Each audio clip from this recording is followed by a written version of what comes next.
नमस्कार दोस्तों, मेरा नाम है विशाल और मैं आपका स्वागत करता हूं हमारे YouTube चैनल पे जिसका नाम है माय विद्यालय। और हम बात कर रहे थे संपूर्ण मध्य प्रदेश की, जिसके अंतर्गत हम लोगों ने पिछले वीडियोस में ऐसे टॉपिक्स कवर किए हैं जिनसे क्वेश्चन सीधे एग्जाम्स में पूछ लिए जाते हैं। और आज बात करेंगे हम मध्य प्रदेश में लोकगीत की, लोक गायन की। लोक गायन आखिर होता क्या है, लोकगीत आखिर होता क्या है? जन समुदाय में प्रचलित पारंपरिक गीत, परंपरागत गीत। लोकगीत संगीत का लोकप्रिय रूप है जो भारत के सभी राज्यों में आम लोगों के विचारों और भावनाओं को व्यक्त करता है। ये प्राचीन काल से प्रचलित है, चला आ रहा है। बात करते हैं लोकगीत की। लोकगीत लोक के गीत हैं, यानी लोगों के गीत हैं जिन्हें कोई एक व्यक्ति नहीं बल्कि पूरा लोक समाज अपनाता है। सामान्यतः लोक में प्रचलित, लोगों द्वारा रचित एवं लोगों के लिए लिखे गए गीतों को लोकगीत कहा जाता है। बात करते हैं सबसे पहले निमाड़ क्षेत्र की। तो भैया, निमाड़ क्षेत्र में आपका सबसे पहला गायन है निर्गुणिया गायन शैली। निर्गुणिया गायन में कबीर, सूरदास, तुलसीदास, मीरा, रैदास, ब्रह्मानंद आदि कवियों के भजन काफी लोकप्रिय हैं। निर्गुणिया गायन को नारदीय गायन भी कहा जाता है। इसके वाद्य यंत्र हैं एकतारा एवं खरताल। बात करते हैं अगले की, मसाण्या कायखो गीत। निमाड़ में मृत्यु के गीतों को मसान्या अथवा कायखो गीत कहा जाता है। ये गीत आत्मा की अमरता एवं शरीर की नश्वरता संबंधी पारंपरिक गीत हैं।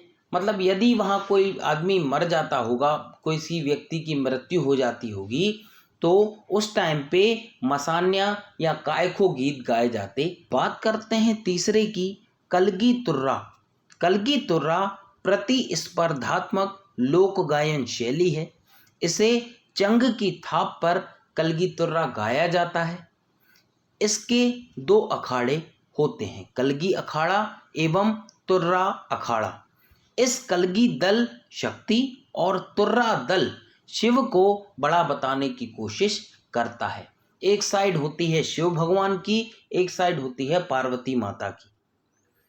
इस लोकगीत में महाभारत के पौराणिक आख्यानों, आशु कविता से लेकर वर्तमान प्रसंगों को गाया जाता है। ठीक, अब बात करते हैं संत सिंगाजी भजन की। इनके भजनों को समूचे निवाड़ एवं मालवा के कुछ हिस्सों में गाया जाता है। बात करते हैं फाग गायन की। तो भैया, होली के अवसर पर निमाड़ क्षेत्र में फाग गायन किया जाता है, जो कि आपको हर किसी में मिल जाएगा। फाग गायन यानी होली का गायन, ये मोस्टली लगभग सभी क्षेत्रों में, निमाड़ में, बघेलखंड में, बुंदेलखंड में गाया जाता है। अब बात करते हैं गरबा गीत की। गरबा स्त्री परक लोक गायन है जो दुर्गा देवी के अनुष्ठान में मुख्य रूप से निमाड़ क्षेत्र में गाया जाता है। यह गीत मुख्य रूप से नवरात्रि के अवसर पर देवी के भक्ति गीत के रूप में गाया जाता है। इसमें गायन के साथ साथ, मतलब गाने के साथ, महिलाएं डांस भी करती हैं। अब बात करते हैं गरबी गीत की। पहले गरबा, अब गरबी। गरबी गीत प्रायः पुरुष परक लोक गायन है। गरबा महिलाओं का और गरबी पुरुषों का। इसे झांझ मृदंग के साथ बजाया जाता है। अब बात करते हैं गवलन की। गवलन मूलतः कृष्ण लीला गीत है। गवलन गीतों का मुख्य रूप से उपयोग रासलीला में किया जाता है। अब बात करते हैं नाथपंथी गायन की, जो निमाड़ क्षेत्र का आखिरी लोकगीत भी है। नाथपंथी गायन निमाड़ांचल क्षेत्र में प्रचलित है। इसे प्रायः, मतलब सुबह के टाइम पे इसको गाया जाता है। इसकी विषय वस्तु प्रायः गोरख की कथा, कबीर के पद एवं भरथरी गाथा का गायन से संबंधित है। इसके वाद्य यंत्र रेकड़ी है। अब बात करते हैं मालवा क्षेत्र की। मालवा क्षेत्र में भरथरी गायन। मालवा में नाथ संप्रदाय के लोग चिंकारा पर भरथरी कथा गायन करते हैं। चिंकारा नारियल की नट्टी, बांस और घोड़े के बालों से निर्मित पारंपरिक वाद्य यंत्र है। दूसरे की बात करते हैं निर्गुणी भजन गायन। मालवा की निर्गुणी लोक पद गायन परंपरा बहुत पुरानी है। इन भजनों में कबीर के आध्यात्म की छाप होती है। अब बात करते हैं तीसरे की संजा गीत। संजा गीत मूलतः मालवा की पारंपरिक गायन पद्धति है। यह युवा लड़कियों के समूह द्वारा गाया जाने वाला गीत है। यह गीत पितृपक्ष के दौरान शाम को संजा पर्व के अवसर पर गाया जाता है। अब बात करते हैं हीड़ गायन की। हीड़ गायन मालवा के क्षेत्र में श्रावण के महीने में बिना वाद्य यंत्र के समूह में गाए जाने वाले लोकगीत को हीड़ गायन कहते हैं। हीड़ गायन मूलतः अहीरों के अवदान परक लोक आख्यान है, जिनमें कृषि संस्कृति की आंतरिक परतों का सूक्ष्म वर्णन मिलता है। अब बात करते हैं बरसाती वार्ता, जो कि मालवा क्षेत्र का अंतिम लोकगीत भी है। यह गीत मालवा क्षेत्र में बरसात के समय रात में गाया जाता है। इसमें ऋतुओं के गीत, ऋतु कथाएं एवं 12 मासा गीत का सामूहिक गायन होता है। अब बात करते हैं बघेलखंड क्षेत्र की। तो इसका पहला गीत है बसदेवा गायन। बसदेवा बघेलखंड का एक पारंपरिक गायन है जो हरबोले जाति द्वारा गाया जाता है। इसमें भगवान श्री कृष्ण की मूर्ति सिर पर रखकर और पीला वस्त्र धारण करके रामायण कथा, कर्ण कथा, श्रवण कुमार कथा आदि का चरित्र कथा गायन किया जाता है।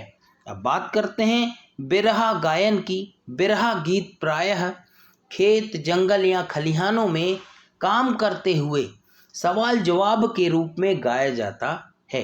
ये गीत श्रृंगार रस से परिपूर्ण विरह वाले होते हैं। अब बात करते हैं फाग गायन की।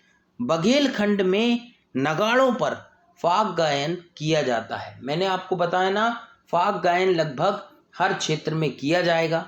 अब बात करते हैं विदेशिया गायन की। विदेशिया गायन पूरे बघेलखंड में गाया जाता है। गड़रिया, तेली, कोटवार जाति के लोग विदेशिया गायन में दक्षता रखते हैं। ये गीत प्रायः रात में जंगल व सुनसान जगहों पर गाया जाता है। इसमें नायक एवं नायिका के विरह एवं मिलन की इच्छा के प्रेम के गीत होते हैं, जो लंबे आलाप सहित एकल या सामूहिक रूप में गाए जाते हैं। अब बात करते हैं बघेलखंड की बात हो गई। अब बात करते हैं बुंदेलखंड क्षेत्र की। तो सबसे पहले आल्हा गायन। आल्हा गायन यह मुख्यतः बुंदेलखंड क्षेत्र में गाया जाता है, जो वीर रस प्रधान काव्य पर आधारित होता है। आल्हा खंड की रचना लोक कवि जागनिक ने लगभग 1000 साल पहले की थी। आल्हा खंड की मूल भाषा बुंदेली थी, इसलिए जागनिक द्वारा लिखी गई आल्हा उदल की 52 लड़ाइयाँ लोक कंठों में सहज रूप से स्थान प्राप्त कर सकी। आल्हा खंड संसार की सबसे लंबी गाथाओं में से एक है। अब बात करते हैं बैरायटा गायन। बैरायटा गायन प्रायः धार्मिक त्योहारों पर रात के समय गाया जाता है। यह मुख्य रूप से कथा गायन शैली है, जिसमें महाभारत, रामायण, लोक नायकों एवं ऐतिहासिक चरित्रों की कथा एवं प्रसंगों का गायन होता है। अब बात करते हैं बम्बुलिया या भोला गीत की। बुंदेलखंड की धार्मिक परंपरा के मधुर गीत हैं, जिन्हें लमटेरा गीत भी यहाँ प्रायः श्रावण मास में शिवरात्रि, बसंत पंचमी एवं मकर संक्रांति जैसे अवसरों पर गाया जाता है। इसमें शिव पार्वती की भक्ति वाले भजन होते हैं। यह स्त्री पुरुष के मध्य प्रश्न उत्तर शैली में गाया जाता है।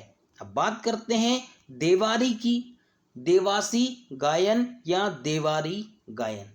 देवारी गायन दोहों पर केंद्रित है। अहीर, बरेदी, धोसी आदि जातियों से देवारी गायन या नृत्य करने की परंपरा है।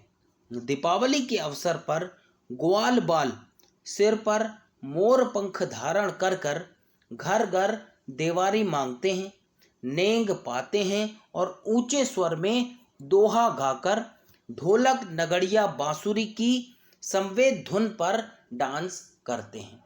अब बात करते हैं जगदेव का पुआरा, जो कि अक्सर एग्जाम्स में पूछा जाता है। यह गीत बुंदेलखंड क्षेत्र में चैत्र और कुंवार के महीने में गाया जाता है। यह भजन शैली का गीत है।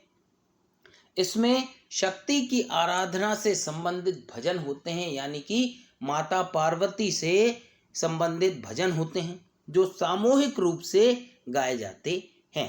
फाग गायन भैया सबको पता है, होली के अवसर पर गाया जाता है। फागुन माह के चलते बुंदेलखंड में फाग गायन प्रारंभ हो जाता है, जो कि आपके हर क्षेत्र में प्रारंभ हो जाता है और रंग पंचमी तक चलता है। बात करते हैं हरदौल की मनौती। यह बुंदेलखंड एवं बघेलखंड क्षेत्र में प्रचलित वीरता प्रधान गायन परंपरा। आज का वीडियो हम करते हैं यहीं समाप्त। अगले वीडियो में बात करेंगे हम लोक नृत्य की। Thank you.